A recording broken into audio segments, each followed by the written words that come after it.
What is going on? How you doing all on this Tuesday evening? This is the Club of the Man 1993, and we are live for my live review of Monday Night Raw from this week. The July 6th episode, 2020 episode. July 6th, 2020 episode of Monday Night Raw. It took place, as we've been saying now, for 4 months now. 4 long months. At the WWE Performance Center in Orlando, Florida. I cannot wait for the day where I do not have to say that anymore. This show, of course, as I've been saying lately, I've still been watching Raw, because there's some stuff that interests me on Raw. Although some stuff on this show, this particular episode, it was one of those episodes that it was like, I was into it, but then I wasn't. I was into it, but then I wasn't. It gave me reasons to, get invested in what was going on, but then it felt like a lot of stuff just ended with like a whimper. You know what I mean? So it wasn't a strong episode. It was average, an inconsistent average, I will say this show was. Based off of, the grade I gave it. Again, some stuff I liked. There was some stuff, again, I was like, what? But, we'll get into all of it as usual. First, let's check the live chat and see what we got here. We got Mark and Tyler. What's up, guys? What I don't get is, why did R-Truth help Randy Orton? I still don't get that either. It looks like they're trying to be funny, but it wasn't funny in the end. And yes, we had a shocking appearance of a recently released superstar who appeared on this episode of Raw, and I actually really liked what they did with it. It's very heartfelt, and definitely showed that if given this guy something serious to do, he actually could have been something, not been like a world champion, but definitely an interesting act for sure. That could have happened more if they would have done so with him.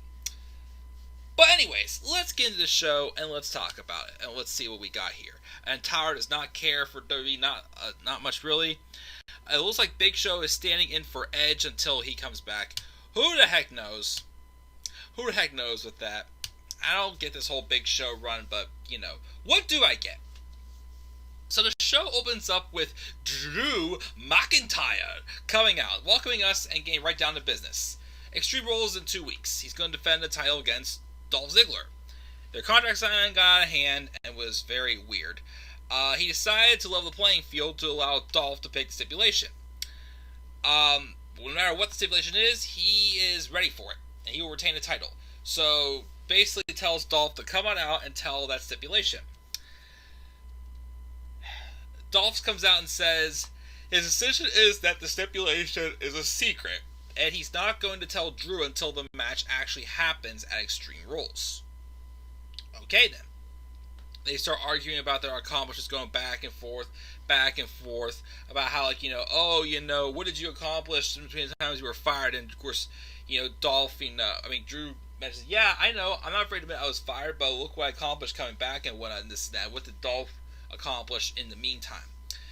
Dolph completely ignored McIntyre's double reign of the Evolve World Championship and Open Freedom Gate Championship, wherever heck it's mentioned here on Cage Side Seats. But eventually, Dolph tries to, get a little personal with Drew. He says how, it's always about him. He stabbed him in the back. He said, and you did the same thing to someone else. Dolph brings out a special guest. That special guest was now former WWE superstar Heath Slater, who is also a member of 3MB. Well, how could you really remember 3MB much at all with Drew McIntyre, Heath Slater, and Jinder Mahal? Yeah, I don't at all. But anyway, so Dolph brings out Heath. So Heath gets in the ring, gets on the microphone. He looks emotional. He says he's known Drew for more than a decade. They go further back than anyone even knows. He remembers how Drew was called up as the Chosen One. What's funny, though, is back then, he wasn't really the Chosen One. But now, this guy right here is definitely the chosen one. But let's go back in time to April. He was at home with his kids watching Drew take out Brock Lesnar. And he screamed, jumped up, and cried for the first time in front of his kids out of love, overjoyed, and super happy for Drew. And he remembers starts remembering stuff about how, when Drew got released back in 2014, how he was there for her. He would call him. Anytime they were in Florida, they would go out to dinner. They were brothers. But what has McIntyre done for Heath? When was the last time they even spoke?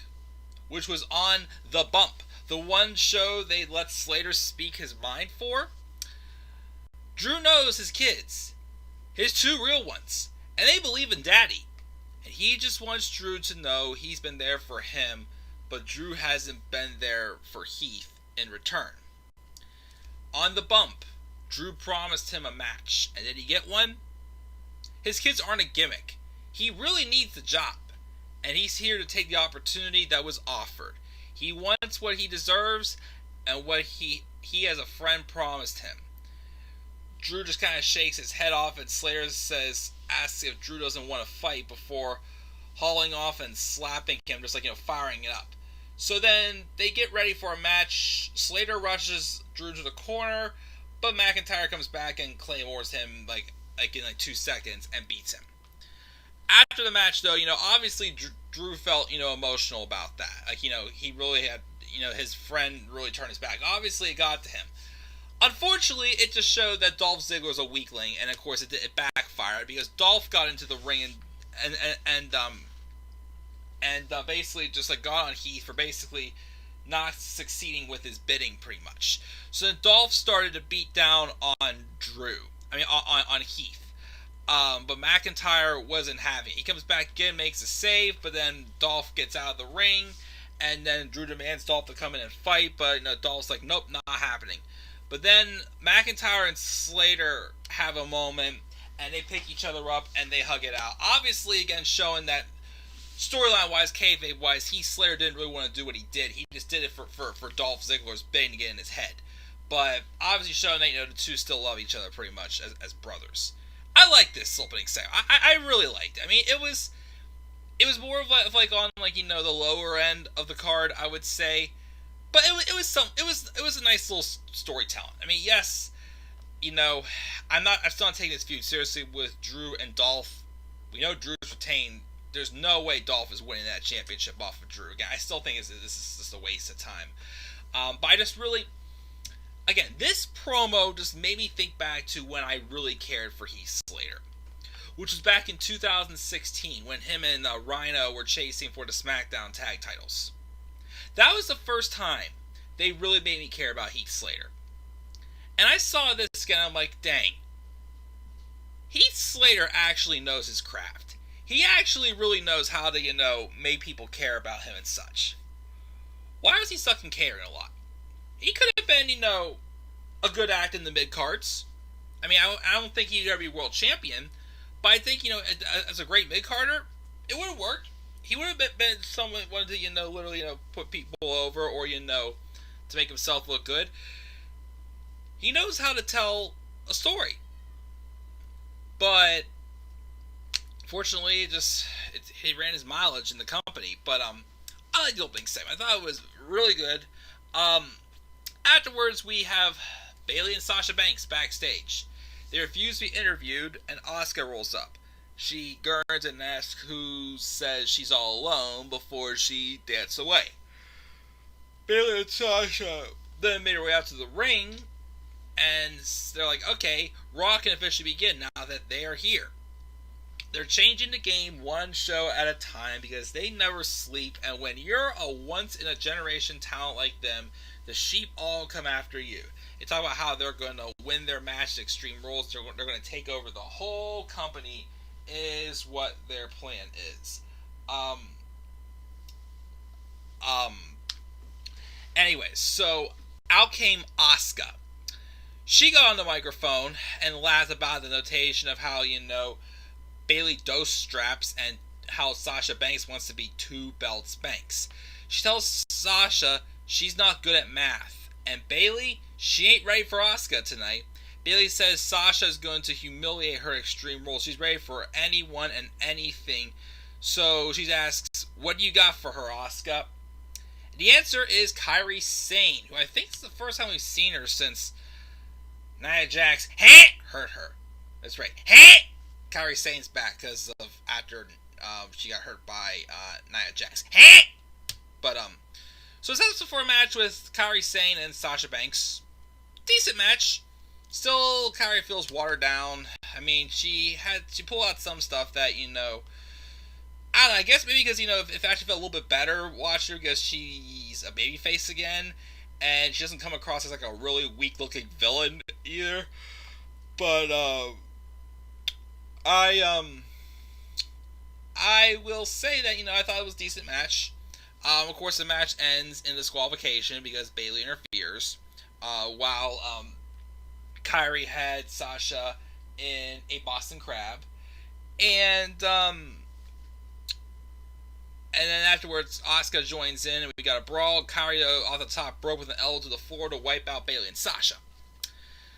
So, then, backstage afterwards, we see, first we get a recap of what's been going on with Seth Rollins and Rey Mysterio, and then we were told we're supposed to be getting a tag match with,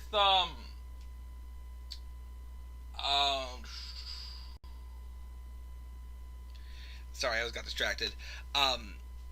So then we go back. We're supposed to get a tag match with Rey Mysterio and Aleister Black taking on Seth Rollins and Buddy Murphy. It looks like something's going on with Austin Theory right now. Either he's sick, or I heard a rumor about something else with that involving allegations. So either way, something's going on with Austin Theory right now, which is why the third member of Seth Rollins' current group right now is not been around. So I saw this match, and then afterwards, we see that apparently Murphy and Black had attacked Aleister Black and put a Rey Mysterio mask on him. So I thought, well, since it looks like that Austin Theory isn't going to be around right now, maybe, because I kept thinking, Extreme Rules, they're going to have a 6-man, tornado tag match, and with Umberto Carrillo getting written off of TV last week, with that weak-looking curb stomp into the steel steps, I thought it was going to set up for Dominic getting a match, getting involved in the 6-man tag. But when I saw this, and I saw how Aleister Black got beat down, I'm like, oh, I have an idea. Maybe this is the night where Dominic makes his in-ring debut and has an actual match. It's a tag match, Rey and Dominic taking on Seth and Buddy. Well, it's not quite what we got. Well, first, we have another backstage segment with the Viking Raiders talking up bowling again, because that's funny to Vince. And then the Big Show comes up, talks about how he loves to have fun, but tonight they have a 6-man tag match against Randy Orton and Andrade and Garza. Tonight's all business, and Eric says Edge is a Viking brother, and Edge and Christian are heroes to them.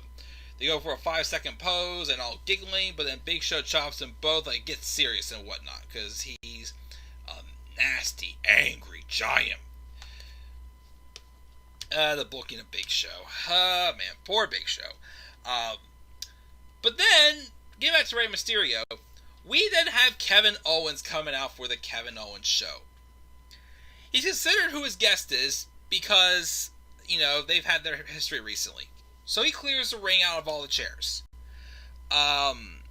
He's got a good reason as to why he wants him to come out here.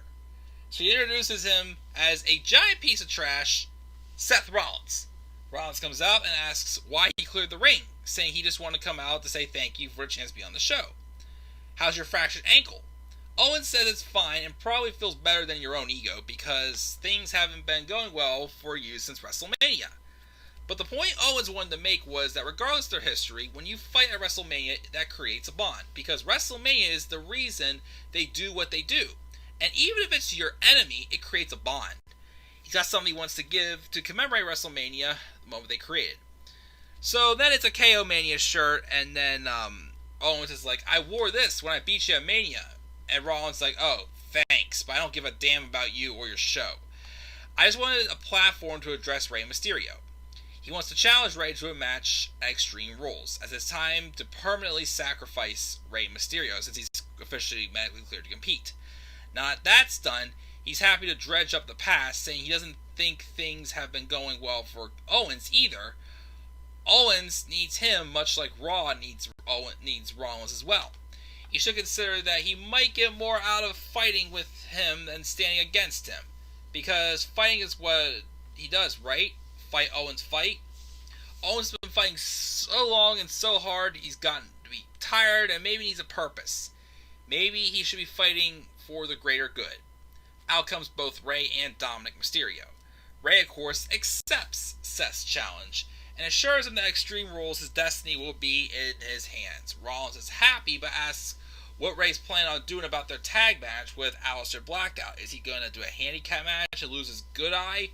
Or is Dominic going to sacrifice his eye? Of course, that's when I'm thinking, oh yeah, Dominic. I'm saying, wait a minute. Kevin Owens is still in the ring. So he volunteers and he decides to be in the match. Like, how many more times is Kevin Owens playing second fiddle to someone else right now? Like, he played second fiddle with Apollo Crews recently. He's now playing second fiddle again with this feud Rey Mysterio now. He's just like a supporting babyface. When's Kevin Owens going to get a little more of a serious direction here?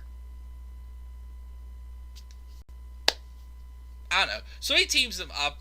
The match was good with Rollins and Owens. I mean, Rollins and Murphy taking on Owens and Rey. There was a couple times throughout the match where obviously, Seth, took Dominic as bait, because the stipulation for the match was the winning team would get to pick the stipulation for the match with Rollins and Mysterio at Extreme Rules. So Rollins obviously was goading in Dominic for disqualification, so Rollins could pick the stipulation. It did not work though. But of course, towards the end of the match, Aleister Black came out, pretty much just distracted Seth, and then the referee was checking on Rey. Dominic gouged the eye of Buddy Murphy, and it led to Rey Mysterio winning. Okay, fine with that. But then, here's where I kind of had the air let out a little for me.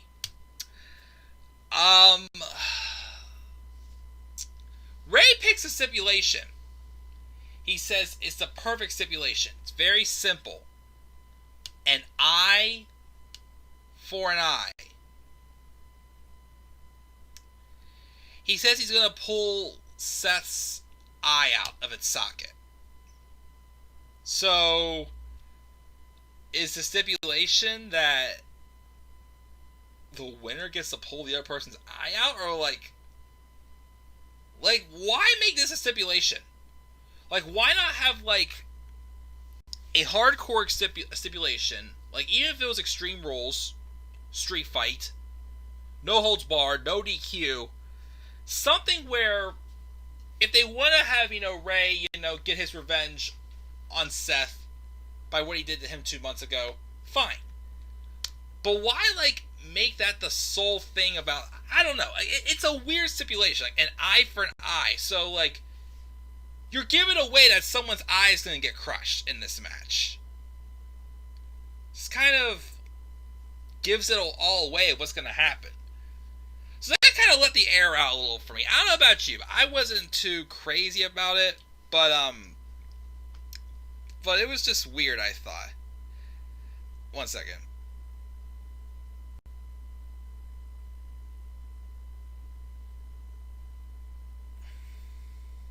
Sorry, I'm just answering a quick text message.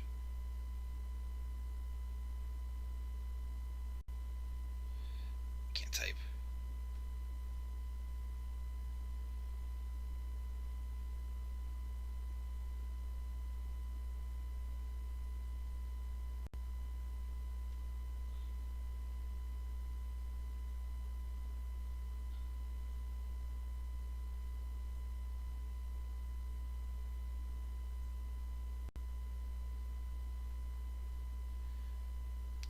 Sorry about that. Anyways, so I don't know. It was just weird. It's like you're basically giving away that Seth Rollins is going to get his eye gouged out. Unless if, Dominic turns on Ray or something like that. I don't know. Like, I saw this happen, I'm like, what? Like, why be looking forward to the match? Like, why be looking forward to Ray? Again, another thing. WWE, once again, overproducing. Overproducing. They didn't have to say, oh, someone's getting their eye gouged out. Pretty much, like, just do like a street fight or some type of stipulation. Don't just flat out say, eye for an eye. I'm taking your eye out. Like, that's the only thing about this match. Someone's eye is getting taken out. Like, or is that how you're going to win the match too? Is by taking out somebody's eye? Like, who wants to see that? Are you really? Like, I don't know. But, I didn't care when I heard that. I kind of, like, let the air out. I was like, oh, great. And then it was like, kind of like a wet fart ending. So, I don't know. Let's check the live chat really quick before I, continue on. Let me see here. The match does sound weird. Mark can't wait for Fyter Fest and the Great American Bash tomorrow. I plan on watching Great American Bash first. Again, I'm going to treat both that and Fyter Fest as like a pay-per-view review. But I'll do Great American Bash tomorrow, and I'll do Fyter Fest on Thursday. That's what I'll do. I think if Moxley and Cage were still happening tomorrow, I'd probably do that match first. But, of course, again, I did not read them. But obviously, based off of how people are reacting about the spoiler, apparently, about the main event between Adam Cole and Keith Lee, it got me a little more interested, I gotta say. So I will do, that's why I'm going to do Great American Bash first tomorrow. Let me see here. They make believe Marashia, I don't know what you mean by that. What is this Extreme Rules, what's going to be the worst paper, it's going to be the worst pay-per-view of 2020. I don't know about that. I'd say maybe it is what it is, but I wouldn't say it would be the worst one, I would say. Why did WWE get rid of Rhino? I heard Rhino was apparently doing stuff with the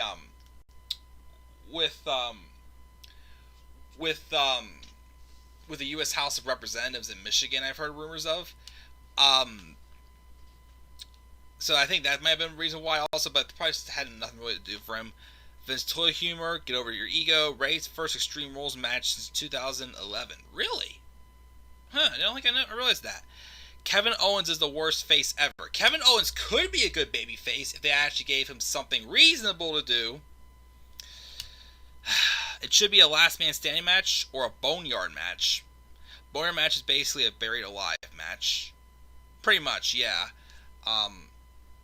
And those would be alright, but just eye for an eye, that's just weird. Alright, let's move on now. To actually an interesting segment.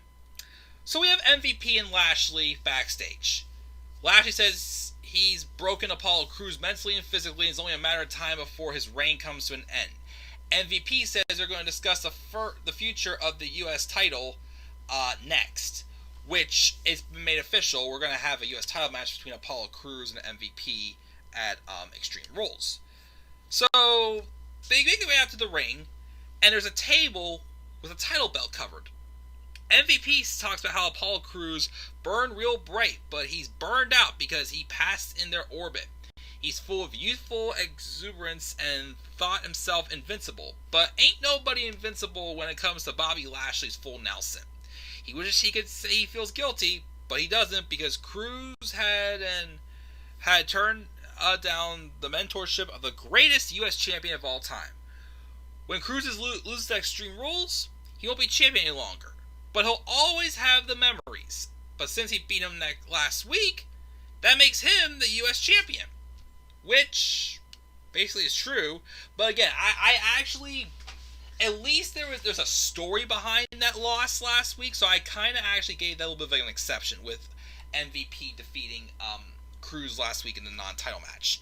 So then MVP reveals the new U.S. title belt. I like it. I think there may be a little too much, gold and, too much of the eagle on it. Maybe just a little bit. I feel like, that and, everything else doesn't quite,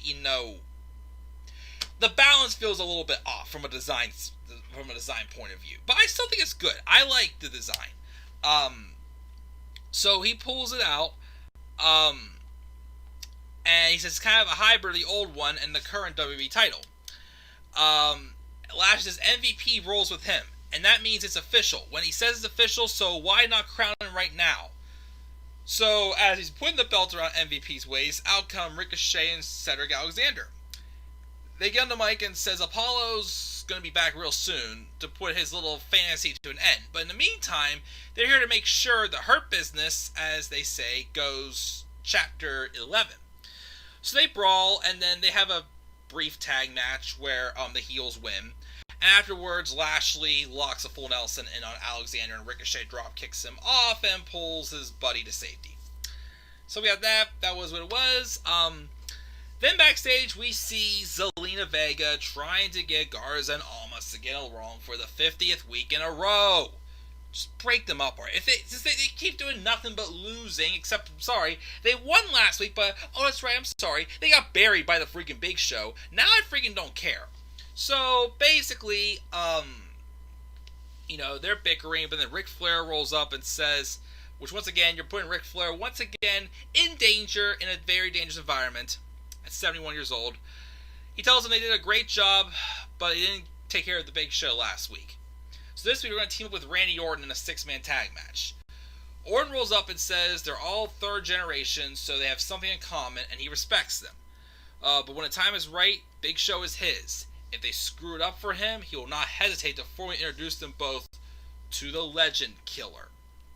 The Kabuki Warriors say a bunch of stuff in Japanese. Also, their interview before Asuka segues to English to say they're going to challenge Bayley and Sasha to their tag title match next week, I think it is. I don't remember. At some point, they're going to challenge them to the tag titles.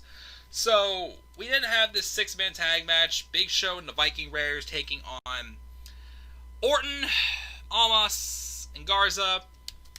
All things I remember about this match was that one moment, of course, they had of course Almas and Garza bickering. Like I said, they've been doing this for way too long. It's getting so old. If you're gonna split them up, just split them up.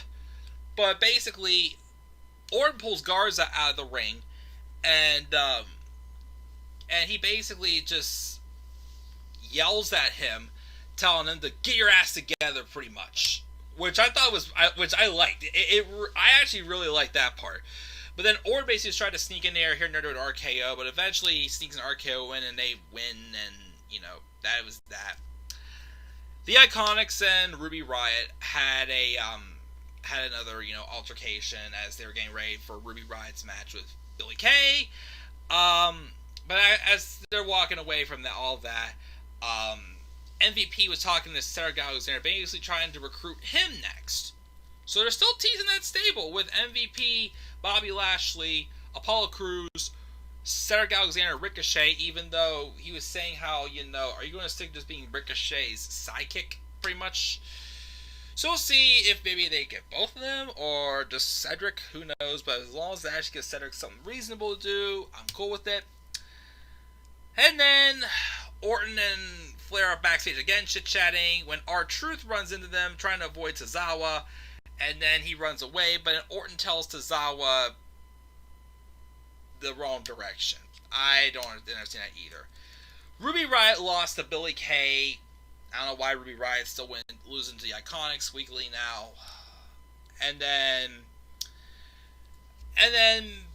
we had the main event. Asuka defeated Bayley. My thing though was why is Nikki Cross there? Yes, I get it, she's feuding with Bayley, but why was she there? Why was she allowed to be there? Anybody? I don't know. So that happens, and that was the show. Gave us a C. Very back and forth show. Some stuff I like, some stuff I'm like, I didn't care for. Back and forth stuff. But looks like the WCW version of the US title. That's what some people are saying as well. Yeah, but that's going to do it, guys. I'll be back here tomorrow to do a live review of NXT Great American Bash. Thursday, it will be Fyter Fest. I'm not sure when this week I'll even recap SmackDown at all. Who knows? I have some possible plans this weekend, so we'll see. And I know you guys have really been pushing for a top 10. I'll try to do one again, guys. Like I said, it's just not easy anymore. I work 40 hours during the week. I have a lot of other stuff going on as well, so we'll see. That's going to do it for this live review of Raw, guys. C for Raw. What are your thoughts on Raw? Leave your thoughts down in the comments section below. And please be sure to slap a like on the video, subscribe to my channel, and follow me on Twitter at DemandAirborne93.